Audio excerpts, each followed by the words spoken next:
l'examen d'une proposition de loi au Sénat à l'initiative des communistes pour interdire le contrôle aux faciès. C'était une des promesses de campagne de François Hollande. 4 ans après, les plaintes et les témoignages, après des contrôles d'identité jugés abusifs, sont toujours aussi nombreux. Jordan Klein. 2300 plaignants en 5 ans.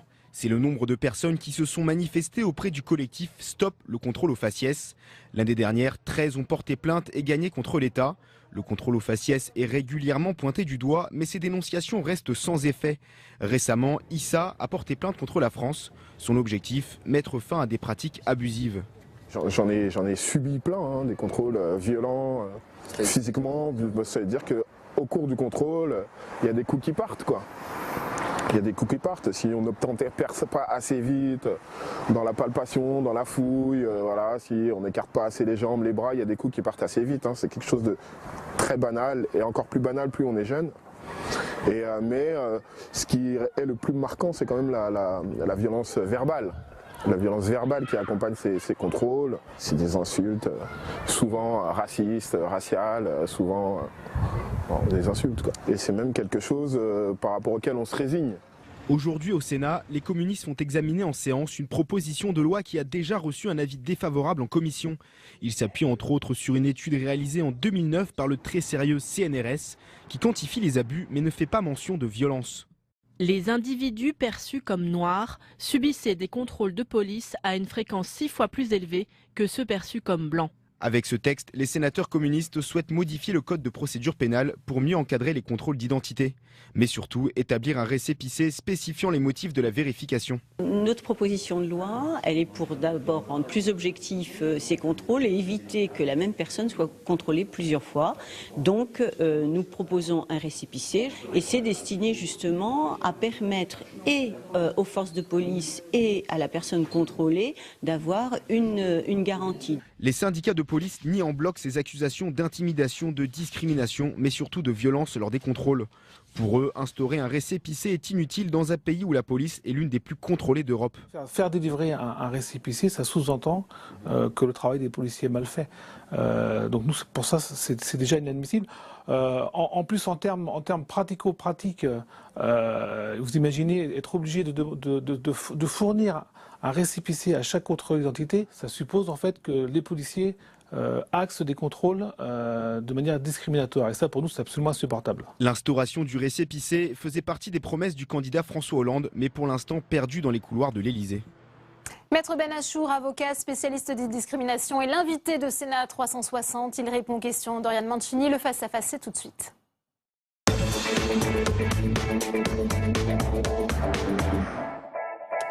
Bonjour maître. Bonjour. Alors, vous luttez contre les discriminations, vous dénoncez notamment les contrôles aux faciès. Aujourd'hui, les policiers sont mobilisés pour dénoncer notamment un manque de reconnaissance, des violences à leur encontre. Est-ce que vous n'avez pas l'impression qu'en luttant contre ces contrôles aux faciès, qu'en dénonçant des violences policières, vous renforcez la stigmatisation à leur égard ?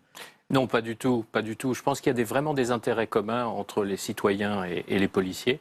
Les policiers, nous le reconnaissons, ont de grandes difficultés aujourd'hui, mais ont des grandes difficultés en général de conditions de travail. Et je pense justement qu'il ne faut absolument pas nier leurs problèmes et que les modifications législatives ou les modifications des relations police-citoyen passent nécessairement par une meilleure coopération avec la police. Néanmoins, est-ce que vous diriez aujourd'hui que les contrôles d'identité pratiqués par les policiers sont faits de manière discriminatoire ? Oui, ils le sont, et c'est pas moi qui le dis, bien que j'ai une expérience personnelle en me baladant dans les quartiers de Paris. Ce sont des études qui ont été faites, je vous rappelle l'étude du CNRS de 2009, les instances internationales et nationales, notamment le Défenseur des droits, qui a beaucoup travaillé sur la question. Donc c'est un fait acquis, et je dirais c'est un fait même scientifiquement acquis. Est-ce que vous avez des chiffres ? Alors, je dirais que le vrai problème, c'est que ce sont les associations et les institutions de sociologie qui produisent des chiffres. L'État ne produit aucun chiffre, mais on sait a priori que ce sont des millions de contrôles qui sont réalisés, mais le ministère de l'Intérieur est dans l'incapacité de dire combien il y a de contrôles de routine par jour, par semaine, par année. Alors vous le disiez, il n'y a pas de chiffre de l'État. Est-ce que vous demandez, vous, à ce que des données officielles soient mises en place ? Oui, je pense que ça serait bon pour tout le monde. Il y a des statistiques qui sont faites un petit peu partout, là où justement il y a un récépissé de contrôle, que ce soit à Londres, à New York. On sait par exemple que sur 5 5 ans à New York, on a procédé à 4,5 millions de contrôles d'identité. Voilà, ça c'est effectivement quelque chose de bien. Alors, ces contrôles d'identité abusifs, selon vous, c'est la faute à qui? Vous dénoncez des pratiques policières? C'est une pratique, c'est bien évidemment pas tout le travail. C'est une pratique qui d'ailleurs est assez contre-productive, également pour les policiers, puisqu'il s'agit de patrouilles qui contrôlent, ils appellent ça le contrôle d'identité, et dans la réalité, ce sont des contrôles au faciès. Je ne sais pas si vous avez déjà été contrôlé dans la rue, le fameux contrôle de routine. Scientifiquement, il est établi que ce sont toujours les mêmes qui sont contrôlés, les Français ou les résidents qui sont perçus par les policiers comme étant d'origine africaine ou nord-africaine. Alors, le 24 juin 2015, la Cour d'appel de Paris a condamné l'État pour faute lourde, après que des citoyens ont assigné l'État pour discrimination raciale lors de contrôles policiers. Vous étiez avocat à ce moment-là. Est-ce que c'était une victoire historique pour vous? Oui, c'est une victoire historique parce qu'elle va en appeler d'autres et elle va forcer l'État français à changer ses pratiques. Est-ce que l'État a changé ses pratiques depuis un an? Non, bien évidemment, non. Mais il va nécessairement le changer parce que l'État va probablement être condamné par la Cour de cassation. Et si ça n'est pas par la Cour de cassation, ça sera par la Cour européenne des droits de l'homme. Et si c'est la Cour européenne des droits de l'homme, elle sera obligée.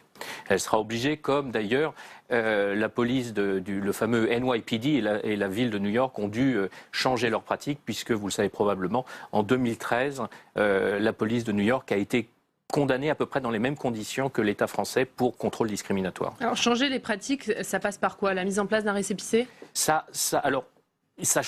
implique de changer de philosophie. Ça implique que le pouvoir politique soit volontaire sur cette problématique. Il faut absolument se pencher sur la relation police-citoyen, qu'on soit plus dans la coopération que dans le tout répressif.